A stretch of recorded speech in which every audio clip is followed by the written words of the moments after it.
So our next guest on the Any Given Run Day podcast is, you know what? I don't even think I can do this intro justice, but we're going to go with it anyway. Our next guest on the Any Given Run Day podcast is currently 11 months into his epic 23,000 kilometer cycling journey from Roscommon to Sydney Opera House, from Rossie to Aussie, raising €50,000 so far for Northwest Stop Suicide Prevention and Mayo Roscommon Hospice.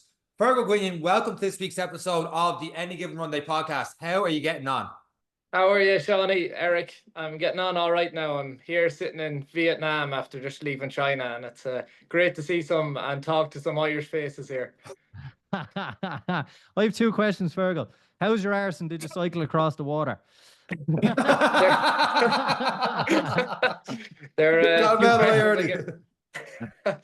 Two questions I get asked a lot now. All right. The arse is it's all right. I think I was before I left home, I had a bit of a going away party, and there was a truck driver. He at the party, and he was just asking me, like, how are you going to manage to sit on your arse all day and go cycle like that? And I said, but you do it, and no one asked about your arse. So. No, we had a joke just before we come on. Two of the most common questions: did you cycle across the water, and how's your arse? So I had to just lead with them and just get them out of the way. But Fergal. There's a lot of us sitting here thinking, 23,000 kilometers. Yeah, okay, I can see that's, X amount a day. How do you end up in Vietnam from Roscommon? Like Miz and Tamalin I've done, people said was crazy. People have tried to do it in 48 hours, and we were like, my God, that is not. How bad is Roscommon? Do you know what? Cycling across the world is better. I don't be slagging Roscommon too much now, but yeah, it's a bit of a crazy idea, and I don't know where it started. Like, I guess growing up, I didn't really cycle that much at all. I would have been primarily GAA based. I would have, enjoyed going out for a run and everything. And then I wouldn't have really been a part of athletics club or anything as well. So yeah, I guess I got on to when I was in college. I'm a nurse, and COVID hit, and I was working in the intensive care unit as a healthcare assistant.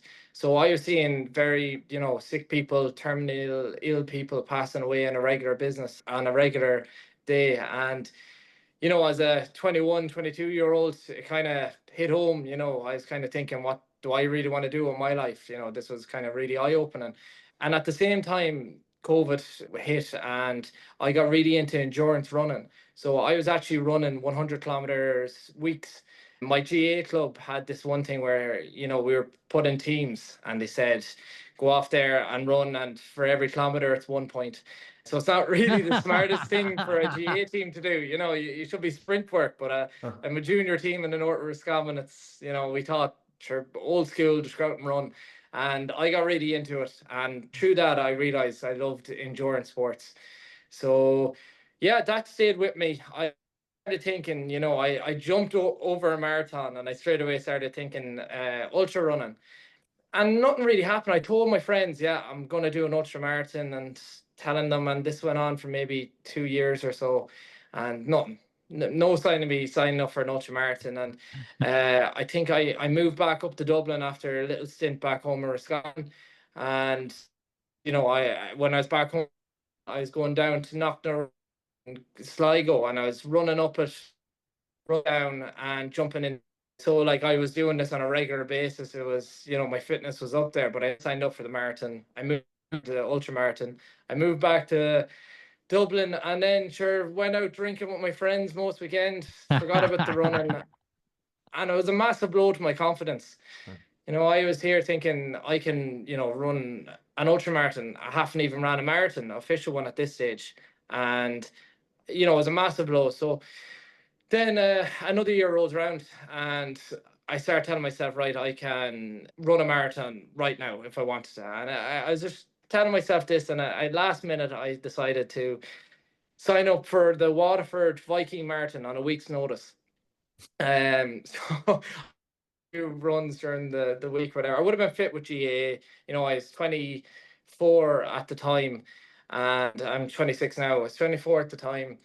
I went for the marathon, and I ran it got 4 hours. I want to say 4 hours 15 because I was running with the Pacers. But for the last maybe I don't know 5 kilometers, I might have a bit of Drop fell back. Oh, behind. we've all been We've all there. been there. Yeah, I fell behind. So I say it was more a 4 hour 20 or 21, and I was delighted. Look, I finished the marathon after telling myself for so long I could do it, and a real boost for my confidence.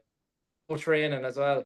Unfortunately, 5 days later, I was up in Dublin finishing my job, and I was out drinking with my colleagues. I then went out drinking with my friends, and I decided to cycle home. And on my cycle home, I tore my cruciate, which Oh was, no. yeah, it was a big blow. Sorry, bear at this mind. At this time, I was already telling people about this cycle. I was telling people, I'm as a nurse, I was going moving to Australia because all the nurses are, but I wanted to do something different. I wanted to, cycle there. And yeah, I tore my cruciate, and I was thinking this is the end of the world. I'm after telling all my friends I'm cycling, and fair enough, you tear your cruciate, but at the same time, you have an out. And I didn't really want to give into it. This was make or break. So I've just finished my job that day, and I was moving back home to save up, but I couldn't even work at this stage. So I was out of work. And at that stage, I had two options. I could either just forget about the cycle or continue on trying to train and get back for it. And that's what I did. I said, this is make or break. And it's almost like a butterfly effect, all the things I just said there. But it comes to this was the biggest butterfly effect, where it's like I can make or break, and actually tearing my cruciate to me probably fully committing to it, because that was what I had to go, right, well, I'm for right now. I had to go, right, I have to buy sleeping equipment because I have to get panniers for my bag. I have to buy a sleeping bag, a sleeping mattress. If I start spending money on these things, it's more reason for me that I will do it. And I started telling more people. I told everyone. I remember telling one lad of my GA team, and he actually just got up and walked away from me. He thought I was crazy. And this was my way of, I'm not backing out of this. So I ended up getting the ACL reconstructive surgery in the last day of August 24. And then I left 6 months later. March 10th, 24. Sorry, And my 23 first was year. when you finished your Yeah. surgery. So with 6 that, months. you had Jeez. 6 months to recover from surgery, knowing I'm gonna cycle from Roscommon to Australia. How, like we've done races and we've had people do train for Ironman, and me and Sean have showed up to races with no training, and we feel the pressure of having not trained, or that constant I need to get fitter kind of feeling. How do you go from surgery to cycling around the world in 6 months? How, were you under pressure with it? How did you feel about it? I had a lot of time to think about it too, because when I was recovering, I couldn't work or anything. So I had committed. I said I was going to do it, and it was the most daunting thing ever. I remember I'd wake up in the midnight with nightmares, thinking I'm in the middle of whatever country, and my bike breaks. Like, I was having really vivid nightmares. And there was one person online I was following. He's from Denmark. He was cycling around the world from Denmark to Australia, Nicholas Bagsworth. And I remember having one dream where, I don't know, I was picturing him. He could have been in Afghanistan or rural China, and he just had like a worm coming out of his eye or something. And I remember just thinking, what's going on? My subconscious is obviously telling me, you shouldn't do this. This is wrong. But I don't know. I just kind of prevailed. I just kept tipping along. I then recovered. I think it was like around the end of October, beginning of November, I could start to go back working. So I started working as an agency nurse in Sligo General Hospital. And that was my way. I was working, honestly, 5, 6 night shifts a week for several weeks to try and save up for this. And yeah, in the meantime, I had to get my body back in to baseline. Not even fit enough to cycle to Australia, but to baseline. So all I was doing was going to the gym, just doing whatever sort of. It's so hard thinking back. I honestly feels like 5 years ago, because I'm on the road 11 months, but it feels way longer than that. Just doing basic ACL or reconstructive surgery exercises. And I remember it was maybe a week before I left, I went for a 45-kilometer cycle up around the Rigna Mountains where I live. It kind of goes up into Sligo, then into Leitrim, and back to my house. I'm very close to the borders. And I remember thinking, like, oh, how am I going to, how am I going to do this? I must have had this, I don't know, so ignorant. I guess a lot of the lads in my GA team would say I'm pig ignorant, where I just go and go and go. And I guess I was just ignorant with this. I think a lot of runners, ignorant, we choose a better word for ourselves, but I guess ignorant is a great word to describe it. And then the day I left, it was amazing. My whole community kind of got behind, and they kind of lined the road. Everyone from my village lined the road and me leaving, and there's a lot of tears. Then in the local town, Drumshanbo, Leitrim, all my friends, lots of family lined the roads there again, and I left through there. And yeah, I had to cycle up to Mullingar to my sister's house, 110 kilometers or something, and I managed it. Like, it's fine. It's endurance. You're not kidding yourself. You have the whole day to do it. And yeah, you're on a high, so that was grand. The next day I got to Dublin, and then the next day the ferry to France and on towards Paris. But I had to break it down because it's such a large trip. You can't just go, right, well, I'm leaving home to cycle from Roscommon all the way to Australia. I kind of had to go, well, I'm going from Roscommon to Dublin. Then I'm going from Dublin to Paris. And that's how I honestly had it in my head. If someone would mention to me now, what are you going to do in China? I would say, I'm not in China. All I have to do is get to Paris. And that's how I kind of broke it down for myself. So for most people leaving home, they have that Shannon Airport, Dublin Airport, Emirates flight, Qatar flight, and it's all tears, hugs and kisses. How weird was it to leave home but end up in Mullingar? How weird is that? You sat for 8 hours sweating with all your kit and equipment, and you're like, fuck, I'm only in Mullingar. Okay. How weird is that feeling to be like, again, the cop out, I'm so close to home, am I doing the right thing? You have a lot of time to think about it a week before you've only cycled. I'm just trying to get the mentality of that first 2 days. How tough was that? Still being in Ireland, but knowing, I know it's only to Paris, but how weird was that? The tears, the goodbyes, the mammies crying. They're probably driving up to Mullingar to see you that night anyway, but they're still crying. How weird was that? Yeah, I often say it's the hairiest part of this journey was cycling through Longford on the way to Mullingar. Up through Longford town. I know, Longford, great county. But yeah, you're just thinking I would say it's such a daunting thing, but I had so much worked out in my head, like the route, I had such a general idea. And I had one thing I never mentioned previously was when I was planning it, it was like, well, I need to talk to people that have done it before. So the guy on YouTube had a UK to Australia video. I seen his email address, emailed him. There was an Irish guy, a few articles done on him. Forget his name, but he's from Limerick. Emailed him to go on a Zoom with him. And talked to maybe 4 or 5 people by Zoom call that have done it before. And they were all like, yeah, it's possible, it's doable, like nothing major that you need to know about something like this. So that gave me confidence. So when I was leaving, I was mad fearful about, anything. They had instilled that confidence in me. But yeah, look, you're talking, you're at the gable of your house, you're sitting on your bike, you have your families, you have your cousins, my siblings, all around me. And yeah, tears just start coming. I wouldn't be a man to hide my emotions. I'm a nurse now, and the tears came pretty quickly. And then it came more when I was cycling down the road past all the people from my village. So it really was a surreal moment. But like you said, sure, Mammy was only waiting for me up in Mullingar. I wouldn't expect anything less from an Irish mammy being like, right, goodbye, and then they'd be nearly on the ferry with you to France. I wish. So in terms of equipment, and I have to ask from a logistical point of view, because we've talked to people who've traversed Alaska, we've talked to people who've done 300 kilometers. We always ask about preparation and what you bring. And one of the questions, I know we're going to talk about some experiences later, but I just wanted to try and build a picture equipment you have with you to survive on a daily basis? Yeah.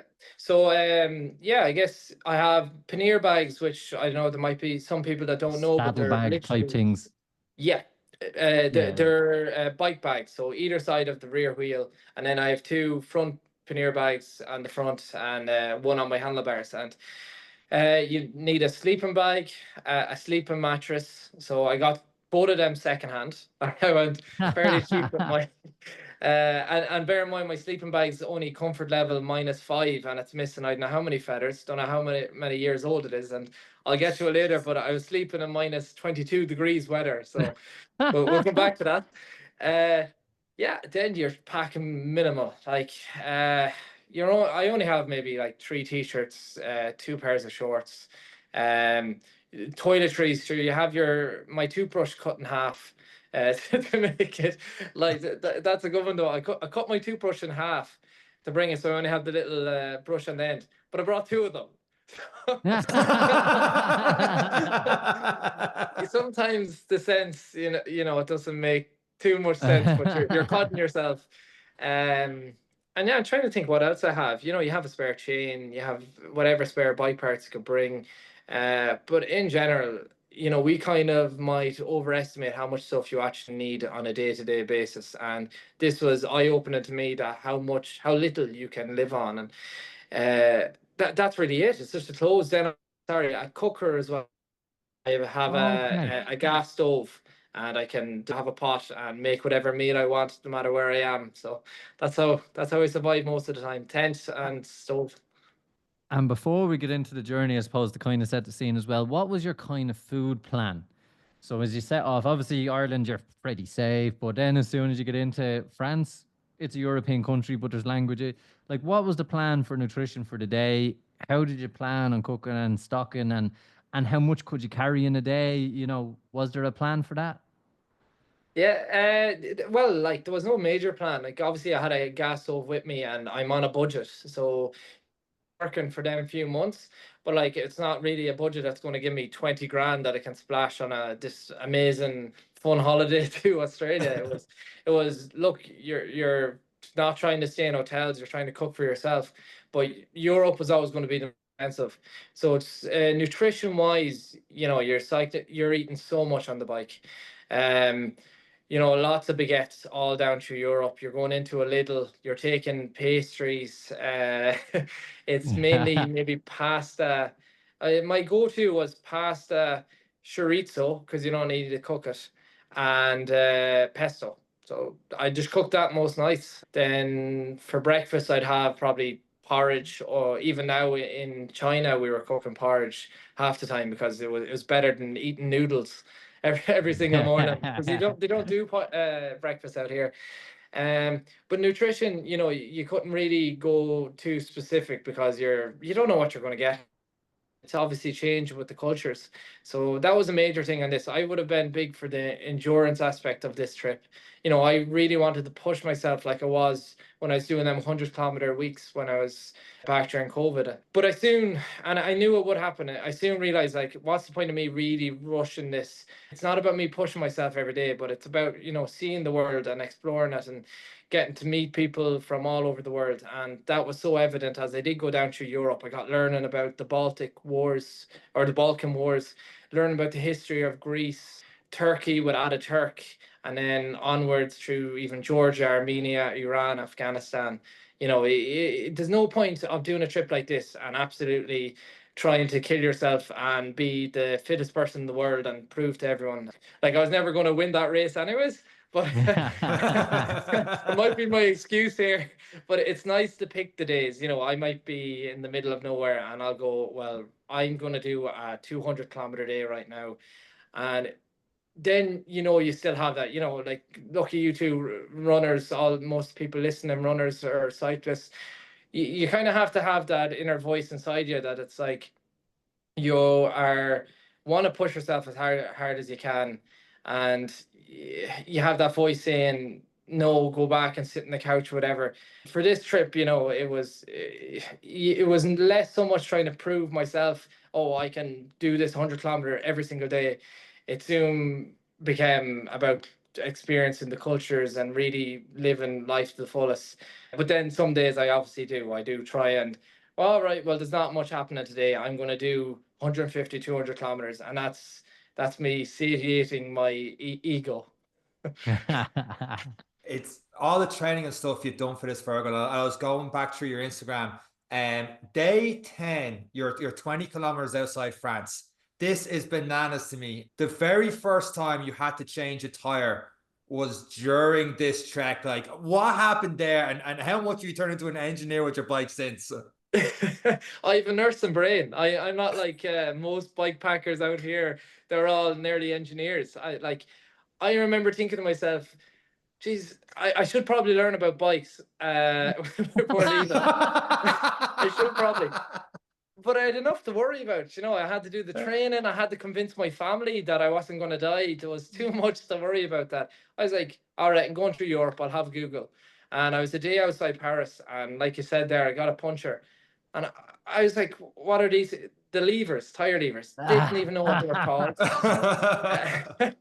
And I had a video. I was trying to record doing it. But like, how could I? I had to, every time I go back to record myself, I'd had to go back to my phone and look at YouTube.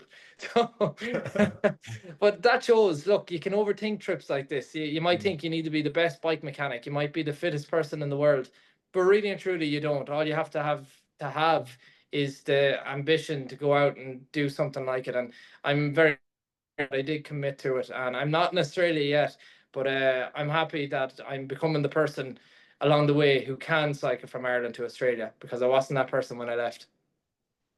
And it's great to help you. I saw one of the days, I have it somewhere in my notes, where your bike was literally breaking down. You thought you'd make it to, was it Croatia or something? And you were pretty close, and it was just like everything was going on the bike. And then you had people with you saying, hey, here's the nearest bike shop and stuff, because like you said, you've only got those two duffel bags on front and back. It's not like you can put spare wheels and spare, gears and everything in there. Not that you knew how to change them. And look, hands up, I didn't know either. I remember the first time I had to change a tire. Thankfully, I was in a house and I was there for a good half hour trying to figure out the tubes and stuff. You hadn't got that luxury, but I can't imagine how good it feels seeing just random people coming and helping you out through a journey, especially like knowing, like I wouldn't have a clue how long a bike would last, but obviously you now do.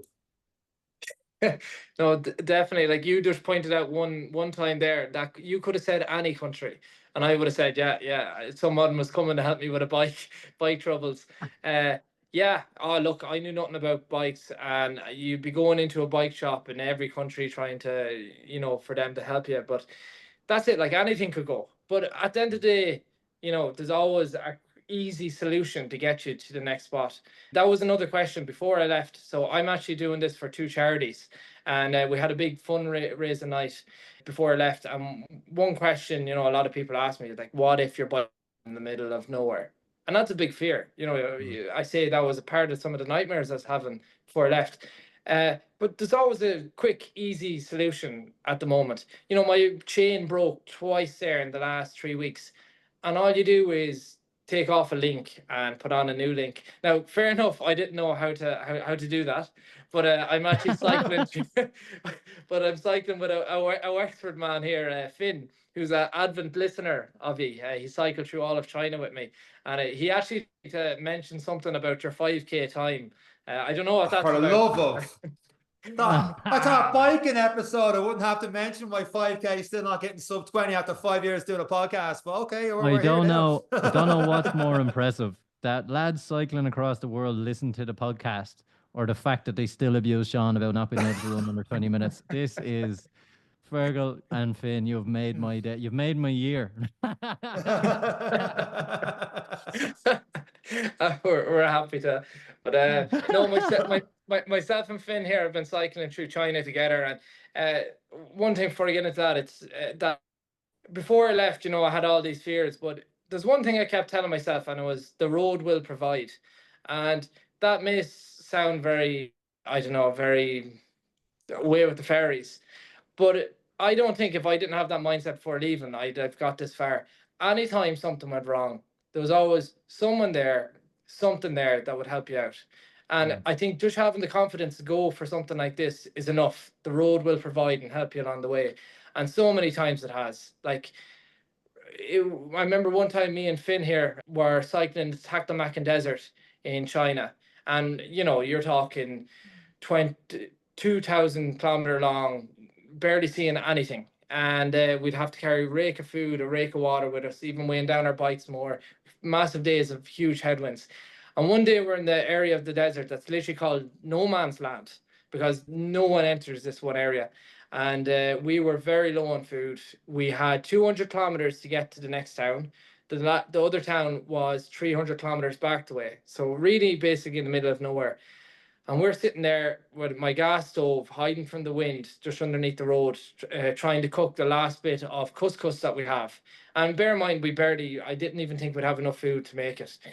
Well, we wouldn't have. But as we're sitting here in the middle of the desert, on the road above us, a guy on this mountain bike, like I mean, this little child mountain bike, rides, this Chinese guy, and he just starts shouting Chinese at us. And me and Finn are looking at each other like, who is this guy? Where did he come out of? We're after cycling 300 kilometers, 200 kilometers. He came from behind us the way we came. And we were like, what's going on? And he was like, come, like, come with me. And we ended up just packing up my cooking equipment and we followed him. We didn't know where he was bringing us. He brought us to an abandoned factory, maybe 2 kilometers up the road.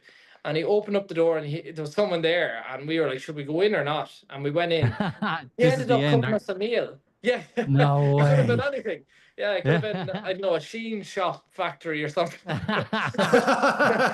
You were about to sell a kidney, Fergal, unbeknownst to yourself. Yeah.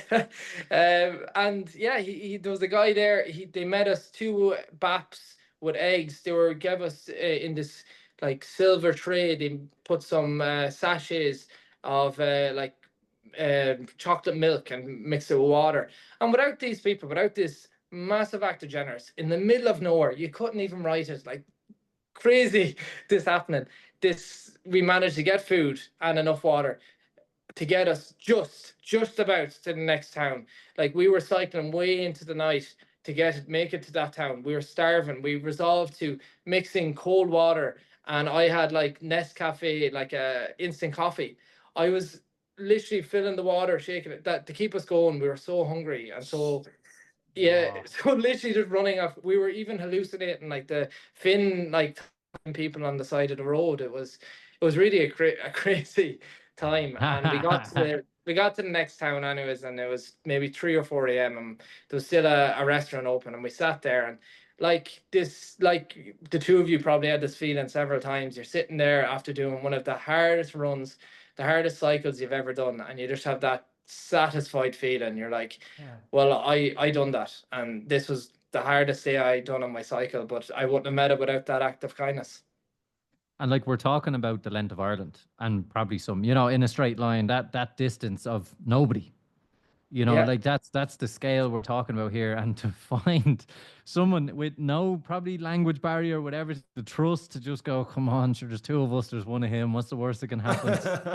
You know, but it is like amazing. And that fear of, I suppose, that survival instinct. And I know you say the road will provide, but also you kind of have to provide for yourself. When you've no other choice, you have to think. But how are you with drinking coffee now after that little experience?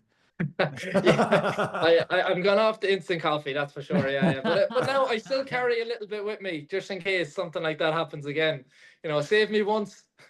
As you cross through again, obviously China, there's some great stories. The cultural difference as you go from Europe into Greece, into Turkey, into the Baltic, all those kind of places you go, some are war torn, some are considered no travel lists. As you look at a government website, they advise against travel. How did you feel as you crossed every border? Were the border guards looking at you going, where the fuck is this fella going? Do you know, were they just like, are you lost? Are you this? How did you find that cultural change that you cross a line and it's just like, wow, the rules have changed? Yeah, I would have been the type of person that if they were waiting in line for a queue to get into the US or whatever country, my heart would be racing. And I think a lot of people are similar to that. You know, you're just thinking, I'm doing nothing wrong, but I am. And that's the kind of that's the Like the feeling I guard standing had. beside you in the chipper. Oh fuck! Yeah. What's he looking for? You start thinking of everything you've Yeah. ever Does he done. know I said that about him? Yeah, so I had them that kind of feeling for a lot of the border crossings.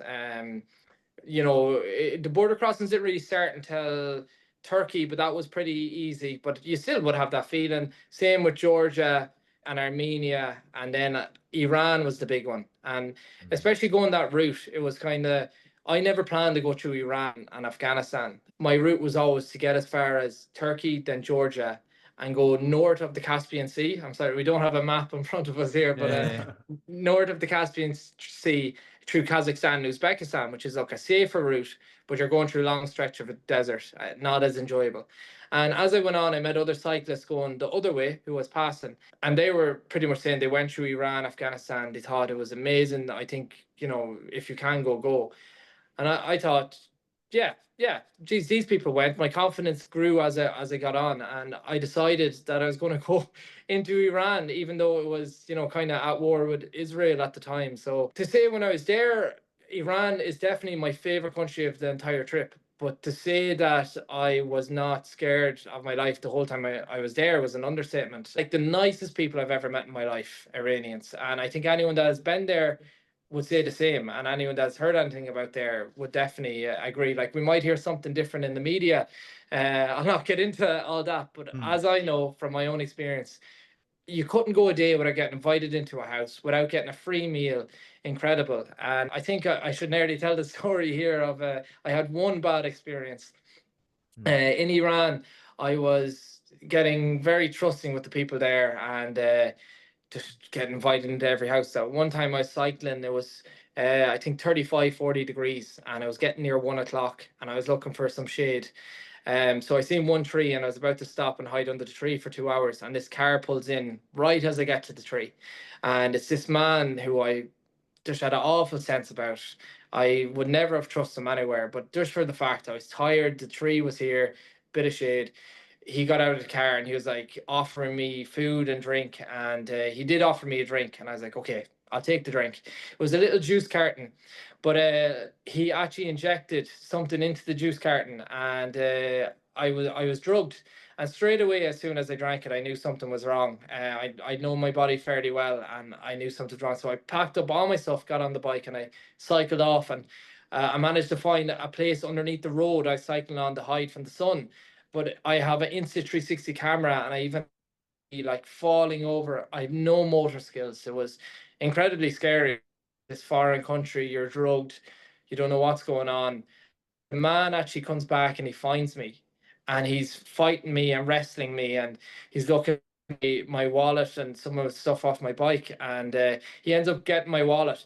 But in the meantime, as we were fighting, I got really injured my foot, and I got up to the road eventually after he left, and I car stop brought me to hospital, and I ended up having 7 stitches to get in my foot.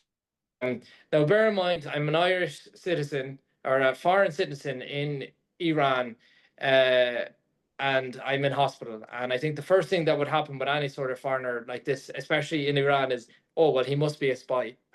So I got drug attacked, hospitalized, and queried as a spy for the next week in Iran, which was not the ideal situation. I drew a lot of attention to myself, and I became a little bit of a celebrity in the local area because there's no GDPR. The doctor actually put everything up on Instagram. Pictures of me Jeez. drugged on the on the hospital bed. And I remember being in a coffee shop in the town I was in, and there was two girls laughing. And the guy I was with asked them what are they laughing at, and he realized that they said that they recognized the doctor's Instagram story, and they asked for a photo. So yeah. Pretty scary ordeal. And I suppose it's like anything, isn't it? It's one experience that can paint a bad picture, but over how many kilometers and generosity and niceness, but you can eat that anywhere. And who's looking to do harm, looking to do something bad anywhere. But I suppose it's just unfortunate for you, having had such a good experience in a different culture. that you're always kind of on edge because we're brought up knowing one thing, and then you get there and it's like, why are they inviting me into their house? They love me, you know, like Yeah. it's such a bizarre experience. Yeah, yeah, no, massively, and then same with Afghanistan. You know, you hear something else on the news with Afghanistan that you know, you go there and no matter what, the Taliban will kill you. But I don't want to speak highly or good of the Taliban because you know I don't agree with their laws, especially with women. But my God, was I treated well in Afghanistan? You know, we'd be cycling for hours and you go for 5 Taliban checkpoints every single day. But, you know, they're asking, have you water? They're quite pleasant with you. And yeah, everywhere I've been met with massive, massive acts of kindness. And Muslim countries really escalate. That escalates tenfold. And in the media, we're definitely told something else. Fergal, during all this, like hearing, I know if I was like, hey, Dad, let's cycle up to a checkpoint to the Taliban. He's watching the media, and I would think, okay, something's gonna happen here. And like just doing my research in this episode, like your mom was on a podcast or a radio station up in Northwest and all the rest. At this stage or at any stage during this trip, is there any family member or something going, hey, Fergal, you know, you got close there. I think it's time to pull the plug on this. You've done great. You've raised X amount of money. It's time to come home or get the flight to Australia and say, look, you dodged a bullet here. And did you have any? You must have had some sort of interactions at some stage at this point, or was everyone like, "Hey, keep on going, you're doing great"? Yeah, it was a mix, I guess. Like before I left, I was saying my family were obviously, you know, I had to try and convince them. And one time I was recording a promo video for this cycle because I'm doing it for two charities. And my dad was watching me out in the back garden, set up a tent for the first time because I'm not massive in camping or anything like that. First time ever setting up a tent. And I ended up breaking the tent and it was borrowed and I had to buy a new tent for the people I borrowed it off. As I was getting recorded, my dad was out the back watching me, and he had honestly tears going down his face. He like, how are you going to do this every single day for the next year plus? And like, he just couldn't imagine me doing it. And I think about a few days later, I brought my mom and my dad down to the local lake, Loch Allen. They're jumping in into it often, and they think I'm crazy for doing it. But I brought them down, jumped into the lake, and I got out, and I was just telling them like how, like, do you think this is possible? And my dad would be like, no, I'd never jump in the lake. And I was like, well, like, do you think me cycling to Australia is possible? And he'd be like, well, I don't know. Like, I don't think it's possible. And I said, but it's not possible if you're going to be negative about it. Like, you have to be positive about it. And it's hard enough for me. I'm having these nightmares. I'm having a hard time. I need you to, if you do have negative feelings about this, to be positive towards it. Like, don't even say it towards me. And my parents really took it on board. And from then on, they were really supportive. They weren't like, why are you doing this? They were like, more like, okay, you are doing this. So with that aside, like you're saying, when I got to Iran, when something like that happened, you kind of question a lot of stuff. The confidence was very low. I was, you know, in hospital, drugged, attacked in a foreign country. I had Afghanistan looming ahead of me. You know, I went through massive bike difficulty the weeks beforehand. You had all the reasons to quit if you wanted to. It never did come. You know, the actual to decide to quit, like I never even thought about it. It was always just to keep going. And I don't know, maybe that's a self-defense mechanism too, because like it's almost easier to keep going. You're so far into it, it's like, well, what's the point of me going back now? I may as well keep going. And I had to forget about, you know, you had to forget about whatever, like you just had to think next, what's next? And all I had was Afghanistan in front of me, and that's just got on my bike and kept going. As you move through, and obviously you've come on the other side of that, when you cross the borders out of it, how do you draw the line from a country? And I suppose one thing, like you've done so much, like I'm struggling to remember things I did on holidays 6 years ago, and I was only there for 2 weeks, and it was probably the highlight of my year that year. Like, how do you kind of draw a line from a country and say, wow, that was amazing, that was cool, but now we're from this to China, and the rules I knew are so different. How long does it take you to adapt, and how do you, I suppose, how do you transition just one day at a time, obviously, and then how do you kind of mark time with that country and go, wow, that was amazing for me, and that's what I think of that, and these are the experiences I had. How do you keep track of it all? Well, it's never been more apparent as right now. Yesterday, I left China after 4 months in the country and entered Vietnam. And I got so used to paying with my phone for everything you pay with this one app in China. I got so used to the way the hotels work. There was an app to look up the hotels you could get. You got so used to how that country operates. And coming across into Vietnam, it's like everything's cash. And straight away we arrived to our hotel last night and we're like, what cash? The two of us, like, we couldn't believe. We were like, what do you mean cash? And then even right now, I almost missed this this interview because instead of time as I've been going further east, instead of time going, back an hour, I actually went Oh, forward an God. hour somehow because Yeah. China is actually 1 hour ahead for the last 4 months. I might have been way like kilometers, hundreds of kilometers, thousands of kilometers back further west, but I was like whatever 8 hours ahead of Ireland. But now all of a sudden, even though I'm further east, I'm now 7 hours 7 hours. ahead of Ireland. Yeah. So I was close to missing this interview. But sorry to answer your question there. How do I like just unload one country? Look, it's difficult. So many countries they're all so different. Even parts of different countries, like China had several provinces, and it's the most recent, so it's the one I find easy. It's so difficult. It's like so much things are different in different countries as you move on. But that's why I'm grateful that I'm journaling and I'm writing down all the experiences that happened because I left 11 months ago, but it actually feels like 10 years. Honestly, it's the longest time in my life since I left home. So yeah, I think so much experiences along the way that it's important to write them down and remember them so I can, I don't know, maybe Write tell a them book. somewhere here. But I'll not say that now. Fergal, when we look at endurance, we only had conversations in the last couple of weeks with guests where we talk about over 7 kilometers. That's it. The brain switches off. You move into that enjoyable period where you solve all your problems from the day, and then you're home. Burnt. You can be more calm about your approach to things. Obviously, some of the charities you're working at, one, we talk about mental health. You say the last 11 months have been probably the longest. How have you managed the solitary time on the bike? I suppose I know you're meeting people on a daily basis, but there's a lot of thinking time. As a young mid-20s male who was in that bracket of a lot of thinking time where we're figuring things out, how have you managed that solitary time? How have you come out? You're still only on the way, but look, 11 months in, you've figured it out now at this stage. How are you on the other side of that now, coming to Vietnam? And what do you think kind of difference it's made for you when dealing with things? Or are you numb to that length of time of just you and your brain?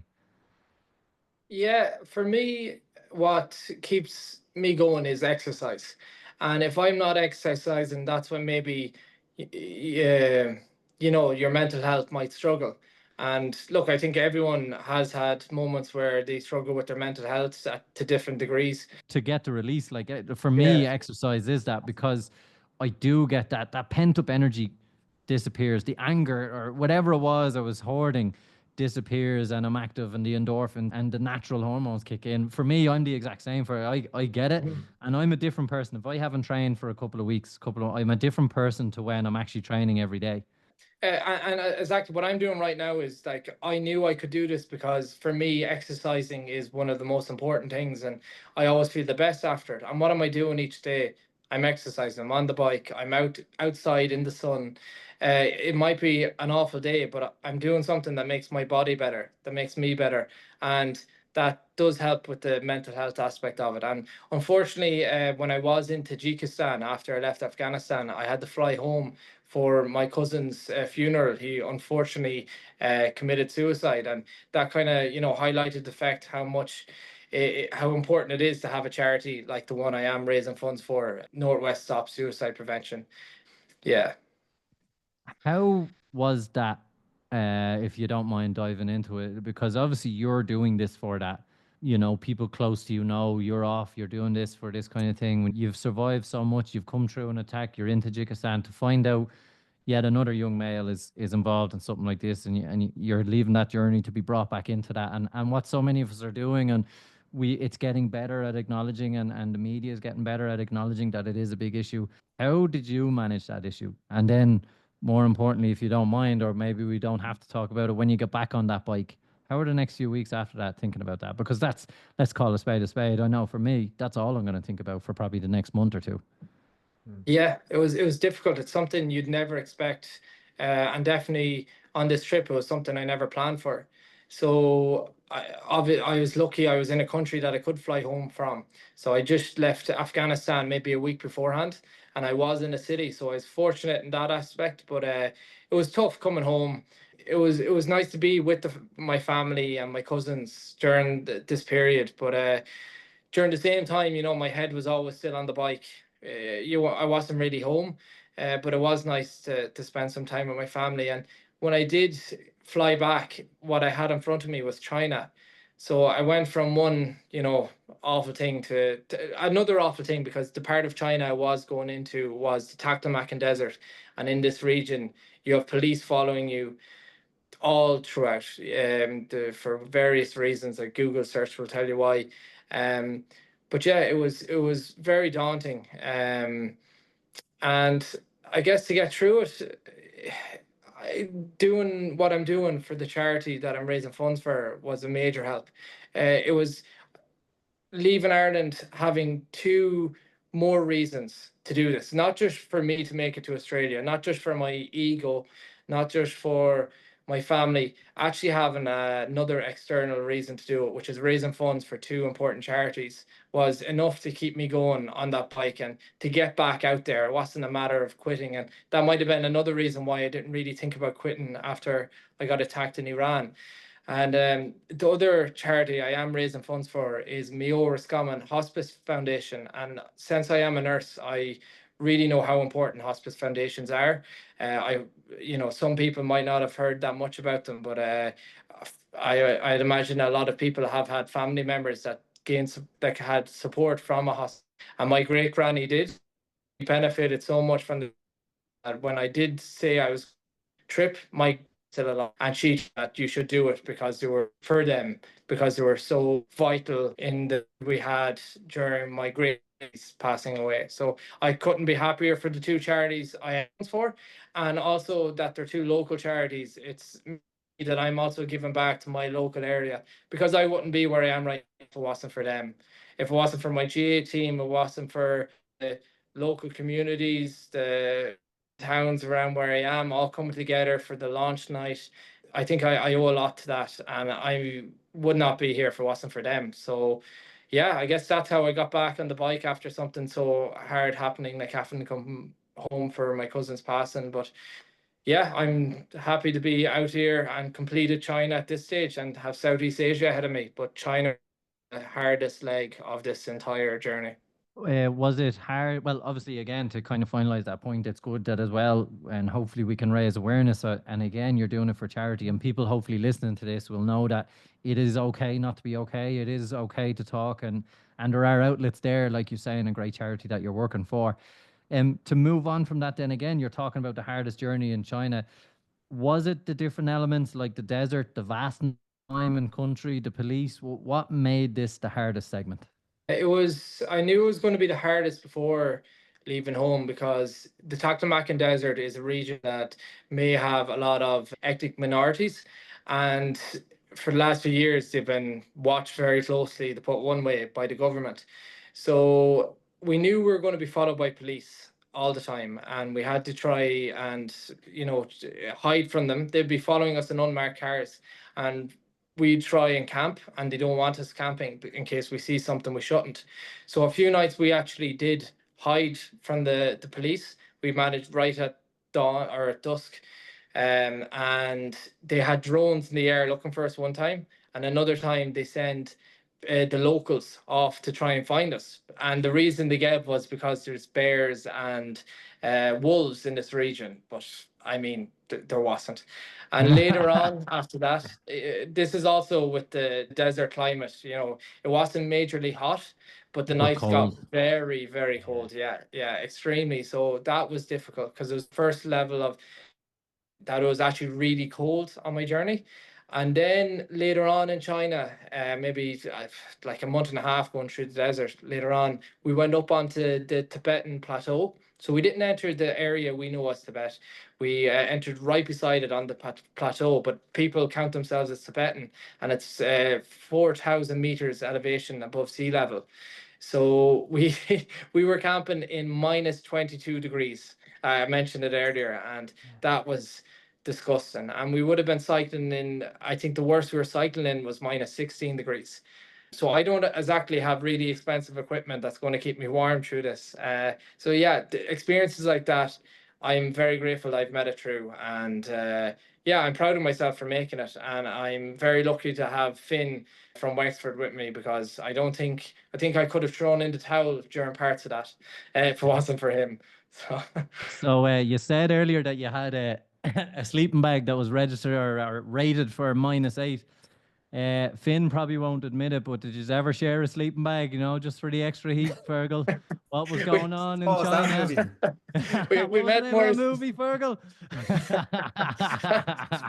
We met some cyclists who made that joke a few times, and do you know what? It would have been warmer if we did get in the same tent some nights, but no, we didn't, to answer your question. But to say if I was to do it again, I probably would try and get in the same tent as them. It was that cold. Fergal, that's exactly what someone who shared a tent would say on a podcast. That's all I'm going to say on that one. That's Cut all that I'm part going to out. say on that one. So to pick it up from that, you are in Vietnam now. I was there at Christmas. Again, cash only, but it is a great country. And obviously, again, a kindness as you move through Southeast Asia. That's going to be a different experience for you and a different culture again as you move on through. What is kind of the plan now from vast, or it's a huge plan still. There's still a lot. You still have to cycle across all that water. So what is the plan from now for the next couple of months that are going to bring you towards Sydney? Before I cycle across the water, I'll have to invent a boat or something. But I haven't really got my route fully nailed down, but I have, posted online that I'm going cycling through Southeast Asia and down towards Australia.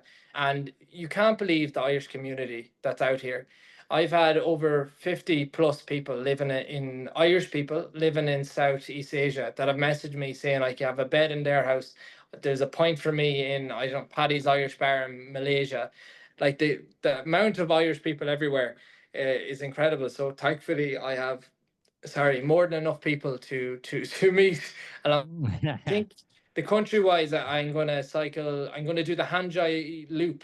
That's where I'm heading straight for now. So that's like massive ups and downs. I think it's like 12% gradient for like minimum almost for the majority of the whole thing.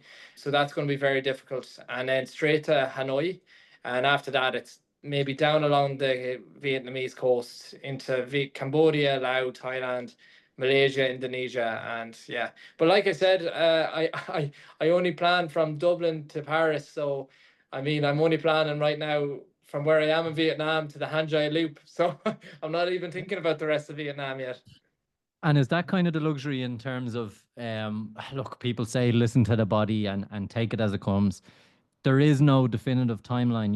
You're okay, financially, there may be a timeline or a budget that you're kind of like, okay, right, we need to kind of kick on with things here. But is it kind of reassuring in the fact that it's like, look, I'm a bit tired today, maybe only 50K. I'm going to take a day off. Like today, you took a day to rest, recover. It's a new country, settle and talk to us in your time off.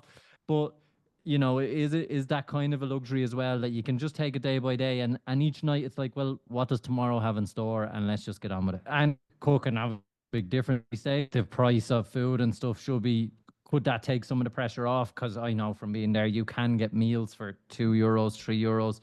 It's a lot easier, I suppose, in this section.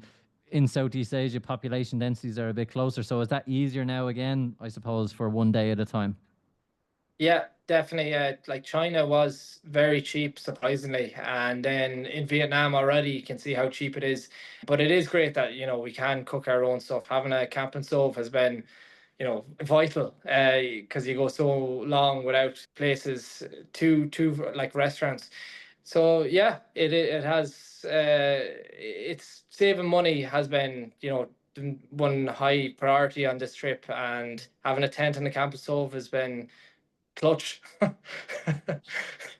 So I have to ask, how often is it when you get to a shower?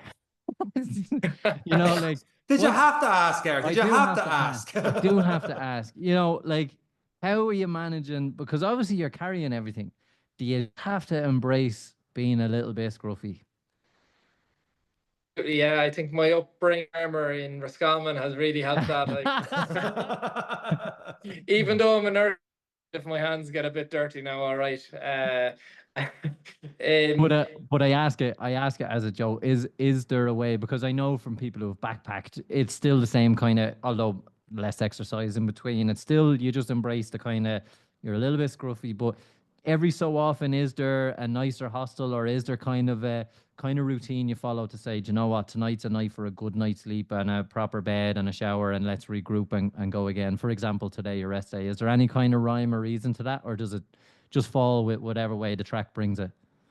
No, there's always is. You know, you're planning your route, what city or what towns you're heading to. So maybe you might leave one city and, you know, you have 6 days to make it to the next city or town that you want to take a break in. But that could end up being 7 or 8. That could end up being 5 days. So it really depends.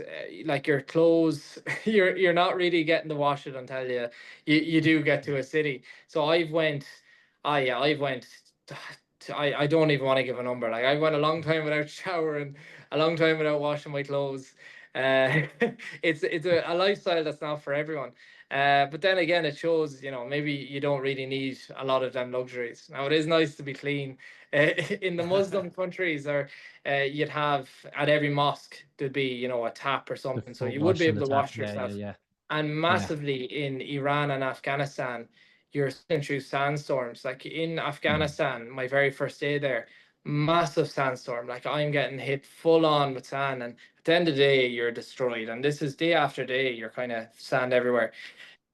And wash your face, maybe with wipes or whatever, clean whatever you can if you can't get near a water source, and just keep going until the next city or town. Regroup and go at it again.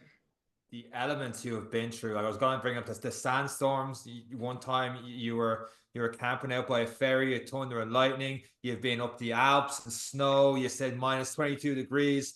Like, if I'm going out for a cycle, I make sure I have the rain jacket with me, probably 2 types of hats, the gloves. If I go anywhere with the gloves, I'm in trouble. Like, carrying all that gear, and just, you must be disposing some stuff here and there along the way. Yeah, I am. Like, when I left Ireland, you know, I was going to have a bit of bad weather in France and then Germany. But after that, sure, it was all sun once I crossed the Alps down along the Adriatic coast. And I was like, what am I doing with this rain jacket? Or what am I doing with the such and such gloves and everything? So, yeah, you can get caught out fairly badly. Thankfully, I've kept the rain jacket and the waterproof pants, because there's been times where, you know, the heavens open. It might be 30 degrees, clear sky, and an hour later, I think it's because I'm cycling so fast. I'm just the weather's changing. But yeah, exactly. You kind of have to prepare, bring what you can, but then also bring as limited amount of stuff as you can. So look, it's hard to get it right, but at the end of the day, you get a bit of wet, you get a bit wet, you get a bit wet. At the end of the day. Speaking of gear, I heard you talk about this in the podcast. You're going 60 kilometers an hour at one stage, and yeah, you had a slight problem with your brakes. Oh, stop. Yeah. I forgot to mention this. Yeah, I was crossing the Alps. It was really early on. Like I say, I only learned how to change a tire like a week before this. And I was going up over the Alps in Austria, and I was coming down the other side. And look, I didn't even know you have to change brake pads. You know, I barely even knew what brake pads on a bike were. I bet I'm coming down. Likewise, Johnny. I'm coming down this massive descent. Like, after, I think it took me 3-4 hours to get up this mountain, and coming down the other side, and like I'm recording. I'm awful for recording. I have the phone out here and I'm trying to record myself coming down to the scent. Look at me, I'm an amazing man. And you can even see I like kind of lean over and trying to brake and I can't. And I'm a few words and I ended up having to stick the foot out the brake, and it took almost a minute for me to come to a stop. But if there was any car coming, I would have been destroyed. Thankfully, I managed to stop, and I had a video. Then people can look at it. But yeah, it was a hairy situation, and I wish that was the hairiest I was in. But there was a few more worse ones. It's one of those where this is why when I started the intro for the podcast, trying to, it's one thing saying 23,000 kilometers and all the rest, but just trying, like, we haven't even scratched the surface with the amount of stuff you've done in the last 11 months. It's so hard to comprehend what you're doing and everything you're doing for charities involved. I don't have a question. I just want to, it's just fucking phenomenal what you are doing right now. It is bananas. And I'm watching your stuff on Instagram this morning. I've never been, I got that travel bug back for the first time in a long time. Like, I'd love to visit here. You're talking about the former Yugoslavia. I'm like, oh, this is so cool and stuff. And just what you're doing is absolutely incredible, mate. Thanks, Shawnee. And you know, it means a lot. Like I have had a few messages of recent of people saying how much, you know, I might have inspired them. And it would have been something I would have loved before leaving, to know that I would inspire someone, and actually hearing that I am means a lot. And it's also another thing that for people that are struggling with mental health or whatever, the world is huge. There is, if you're stuck in whatever circle and it's quite difficult, you're struggling for whatever reasons, like a change your environment or just going out and exercising or just doing something different. And I think afraid to do something different. And if anything, I hope my journey can look everywhere in the world is the same. Humanity triumphs no matter where you are. Kindness always triumphs, and I enjoy sharing them moments where kindness prevails. And I hope that people can see that and maybe change their own environments or do to better themselves. And yeah, at the end of the day, I am raising funds for a suicide prevention charity, and that's what we want to do: prevent suicide and just for people to enjoy life more, because we're only on this planet for a short period of time. And I'm couldn't be happier myself to have had the motivation and just to go for something like this. And I just hope someone else listening could go for that one thing that this trip is to me, that they'll get up and, I don't know, train for that marathon or that Ironman, or maybe go for that promotion or something, because you only have one chance at this. Go full tilt. It's like life is rehearsal. It is the live action, and the worst thing people can say is no, and the worst you can do is fail. But for me, it's attempts, you know, and you know, if you lose one day, it's attempt number one, attempt number two, and unfortunately, and hopefully that message keeps getting across to people. And as you said, like I've traveled a bit over the last year, and the world is huge, and there is so many good people out there, and so many different circles you can put yourself in, and different cultures, and just make a change, I suppose. And to come from the GAA background, Roscommon, all the way through all those different cultures in the space of 11 months is huge. And in terms of development, growth, and understanding other cultures and other people and how they work is absolutely amazing. Fergal, we are very conscious that we are eating into a very valuable rest time for you. The story has been absolutely amazing. We know we are definitely going to have to get you back to find out how Southeast Asia was and keep in touch with the rest of your journey. Thanks, thanks for having me on, and thanks for sharing not just my journey but other people's journeys, and trying to motivate people along the way. And look, we are so happy that highlight of your trip was listening to us coming through China. So, you know, we'll send you the logos. Don't worry about it. But Fergal, it's been absolutely amazing having you on. It's been brilliant listening to your stories. We wish you all the best. For anyone who is listening and wants to get involved in Fergal's story, we will have all his details attached in the show notes. There will also be links to his charities that he's helping sponsor as well. So, Fergal, from all of us back home, we're delighted to give you some well wishes and some Irish voices, and some Irish listeners will hopefully be tuning in to all the great stuff you're going to do over the next few months. Thanks, lads. Thanks, Shawnee. Thanks, Eric. And that's it for this week's episode of the Any Given Monday podcast from myself, Fergal, and Eric. Take care. And don't forget about poor old Finn. No, he wasn't. He brought up the 5K time. Back Finn. No, back in your box. Good man, Finn.